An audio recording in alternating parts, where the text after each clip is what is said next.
Snow White and the 7 Dwarfs. Once upon a time, in a certain kingdom, as snowflakes like tiny white feathers floated across the sky, a queen sat sewing by the window. The window frame was made of jet-black ebony. As the queen sewed, she became distracted by the falling snow and accidentally pricked her finger with the needle. 3 drops of bright red blood fell onto the pure white snow. Gazing at the vivid red against the white, the queen thought to herself, If only I had a child with skin as white as snow, lips as red as blood, and hair as black as the ebony of this window frame, how wonderful that would be.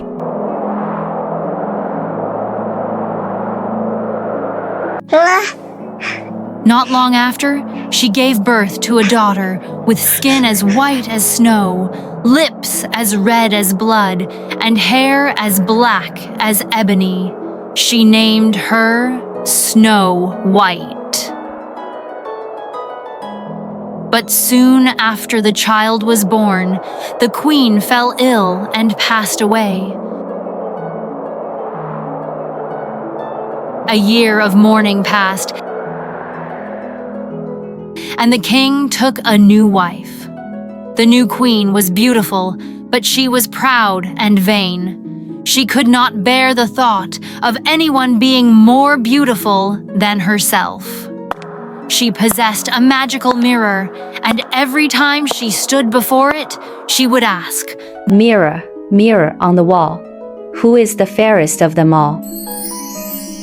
The mirror would reply, My queen, you are the fairest of them all.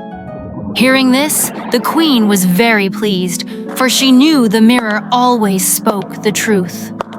As Snow White grew, she became more and more beautiful. By the time she was 7, she was as radiant as the morning sun, more beautiful even than the queen herself.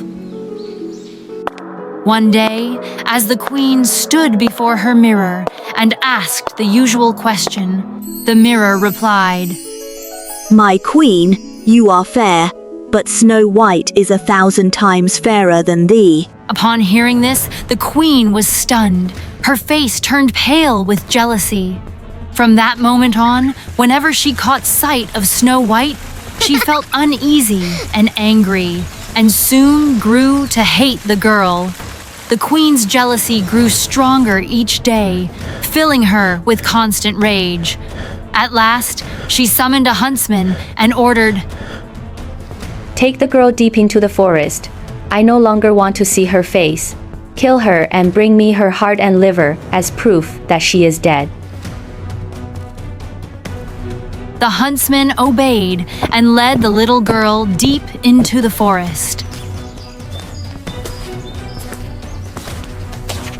But just as he was about to raise his knife, he saw her gently rescuing an injured bird. Oh, poor little thing. You're safe now. Moved by her kindness, the huntsman hesitated and told her the truth. The girl wept and pleaded, Oh, dear huntsman, please let me live. I will run away into this vast, desolate forest. I swear I will never return to the palace. Feeling pity for the poor child, the huntsman relented and said, Oh, dear child, run far away into the forest and never return. At that moment, a young wild boar ran by.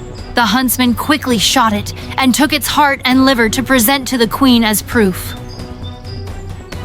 Snow White kept running and running through the vast, endless forest, stumbling over thorns and sharp stones, alone and abandoned, unsure of where to go.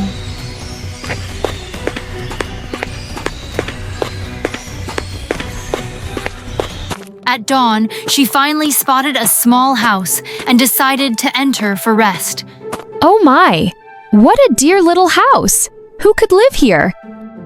Inside, everything was tiny but messy and unkempt. Dishes were piled up, the floor was dusty, and crumbs covered the table. If I clean this up, perhaps they will let me stay for the night. So she washed the dishes, swept the floor, dusted every corner, and arranged everything neatly. Soon, the little house sparkled from top to bottom. In the center stood a table. On it, she saw 7 small plates, each with a tiny spoon, knife, fork, and cup.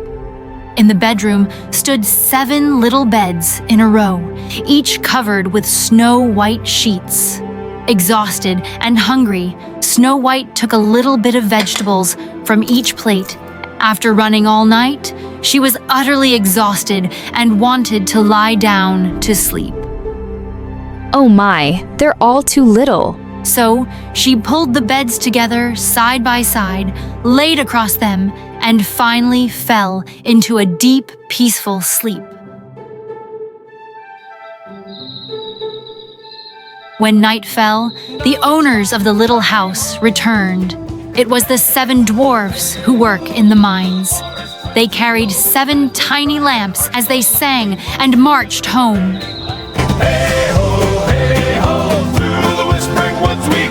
At the door, they noticed something unusual. And who cleaned our house so beautifully? Who is drunk from my cup? Said the first dwarf. Who has tasted my vegetables? Said the second. Who has been sitting in my chair? Said the third. Who has used my fork?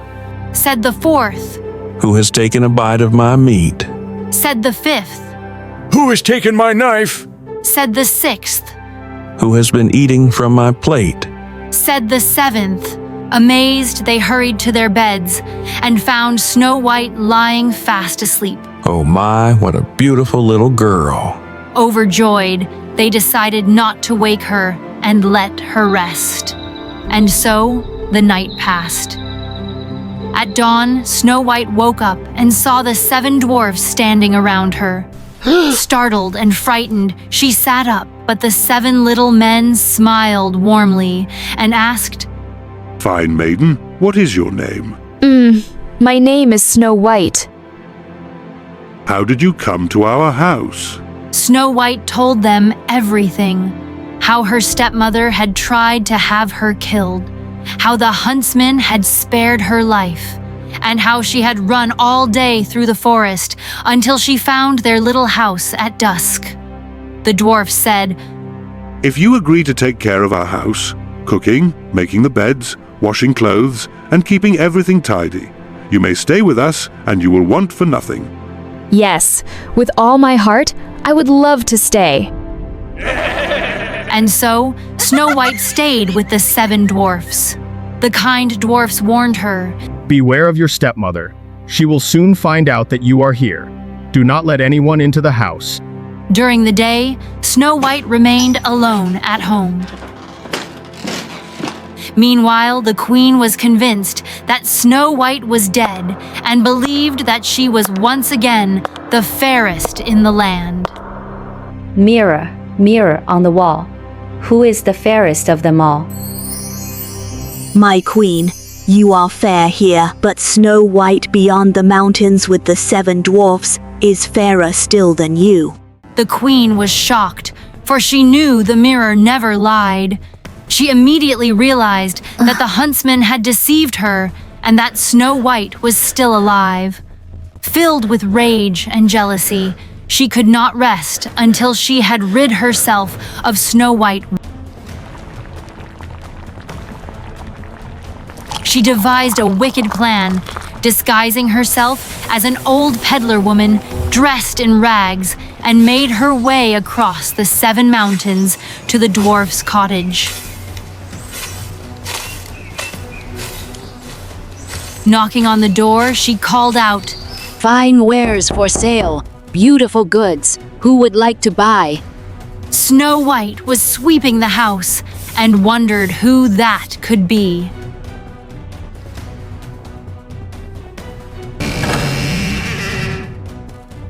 She peeked out of the window and asked, Good day, Granny. What are you selling? The old woman replied, Lovely things, my dear. colorful laces and ribbons for fine dresses. So Snow White opened the door and bought the ribbon. Oh dear child, let me tie it properly for you. The wicked woman pulled it so tight that Snow White could no longer breathe and collapsed to the ground unconscious. Now you will never be more beautiful than me. With that, she hurried away. Shortly after, as night fell, the 7 dwarfs returned home. They were shocked to find their beloved Snow White lying motionless on the floor. They noticed the tightly bound ribbon constricting her breath. They quickly cut it with a knife, and instantly, Snow White regained consciousness. After she told them what had happened, the dwarfs warned her. That old peddler woman was none other than the wicked queen. You must be careful. Do not let anyone inside when we are away. Meanwhile, back at the castle, the evil queen stood before her mirror and asked once more, Mirror, mirror on the wall, who is the fairest of them all? My queen, you are fair here, but Snow White beyond the mountains with the 7 dwarfs, she still lives and shines in beauty more.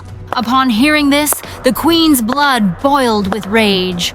She now knew for certain that Snow White had survived.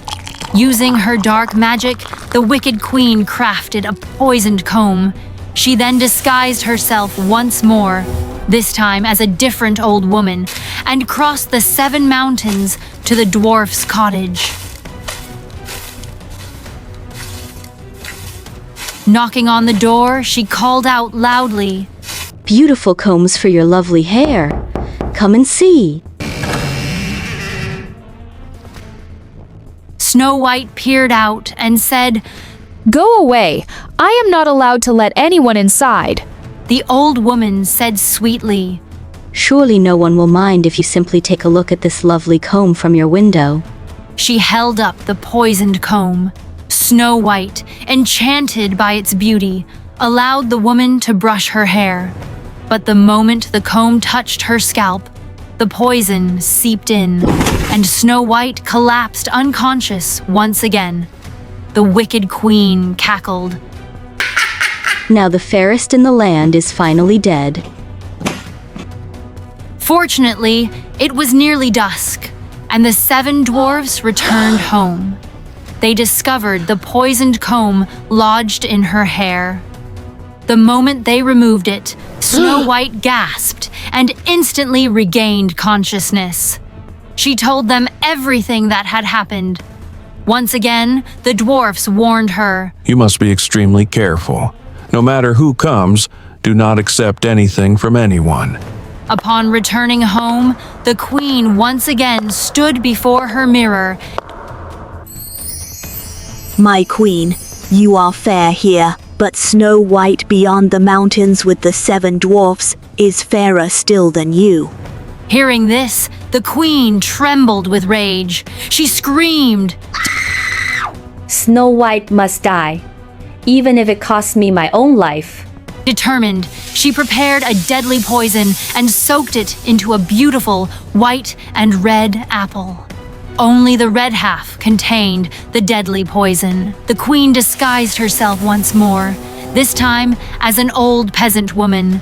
She then crossed the 7 mountains again to the dwarf's cottage. Knocking on the door, she called out, Fresh apples for sale. Juicy apples. Snow White peeked out and said, The 7 dwarfs have strictly forbidden it. I am not allowed to let anyone in. That's perfectly fine, my dear. I only wish to sell the last of my apples before heading home. Here, let me give you one as a gift. No, I am not allowed to accept anything from strangers. Ah, you're afraid of poison, aren't you? Look, I will eat the white half and you eat the red half. The old woman smiled kindly. Seeing the old woman eat without harm, Snow White reached out and took the poisoned half. The moment she took a bite, she collapsed to the ground, lifeless. This time, those little dwarfs will never wake you up again. As soon as she returned to the castle, she eagerly asked, Mirror, mirror on the wall, who is the fairest of them all? This time, the mirror finally answered. My queen, you are the fairest of them all. At last, the queen's jealousy faded away, and she felt completely satisfied. That evening, when the 7 dwarfs returned home, they immediately saw Snow White lying on the floor next to the poisoned apple. Her heart had stopped beating. Snow White was dead. The dwarfs washed her face with water, but nothing worked. She was truly gone. They placed her in a coffin and mourned her for 3 days. Then, as they prepared to bury her, they noticed her body remained as fresh as if she were still alive. A body like this, how could we bear to bury it in the dark earth? So they had a coffin made of clear glass, visible from all sides. They placed Snow White inside and engraved her name in golden letters, Princess Snow White. Then, they carried the coffin up the mountain and took turns guarding it. At that time, a prince from a neighboring kingdom got lost in the forest and stumbled upon the glass coffin on the mountain. Princess Snow White, even in death, you are the most beautiful soul I have ever beheld. Let me have this coffin. I will pay you any price you ask. Even if you offered all the gold in the world, we would not part with it.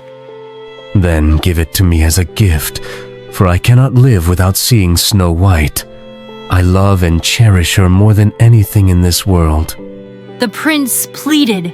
Hearing the prince's heartfelt words, the kind-hearted dwarfs were moved and finally agreed. The prince ordered his servants to carry the coffin away. As they walked, one of the servants tripped, causing the coffin to jolt. A sudden shaking dislodged the poisoned pieces of apple from Snow White's throat. Immediately, she opened her eyes. Oh my, where am I? You are safe. I love you more than anything in this world. Come with me to my father's palace and marry me. Snow White agreed. The prince brought her to his kingdom, where the news of their wedding was celebrated with great joy. The prince wrote a grand letter to Snow White's father, the king, revealing that Snow White was alive and the evil queen had attempted to kill her multiple times. The king wept with joy, grieving all the years he believed his daughter was dead. Snow White's wicked stepmother was also invited to the wedding, but the king did not reveal the truth he had just learned to her. After dressing, she stood before her mirror. The mirror replied,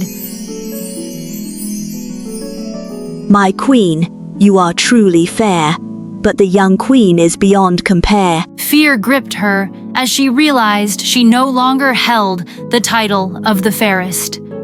Curiosity gnawed at her.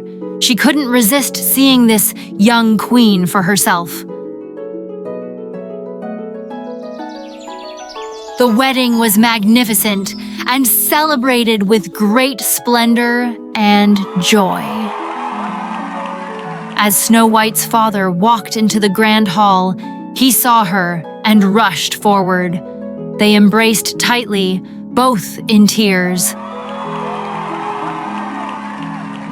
As soon as the wicked stepmother stepped into the hall, she immediately recognized Snow White, frozen in shock and terror as she walked. But her punishment had already been prepared. Red-hot iron shoes were placed in the fire. The king ordered, Let the wicked queen dance in the iron shoes until she collapses. thus ended her cruelty forever. Snow White and the prince lived joyfully in the palace. The 7 dwarfs visited often, and they would dine together, share stories, and laugh. And so Snow White lived happily ever after. The moral lesson from this story is that kindness and a good heart are stronger than jealousy and cruelty. Subscribe now for more magical tales every week. Don't forget to hit the like button if you enjoyed this story, and tap the bell icon to never miss a new adventure.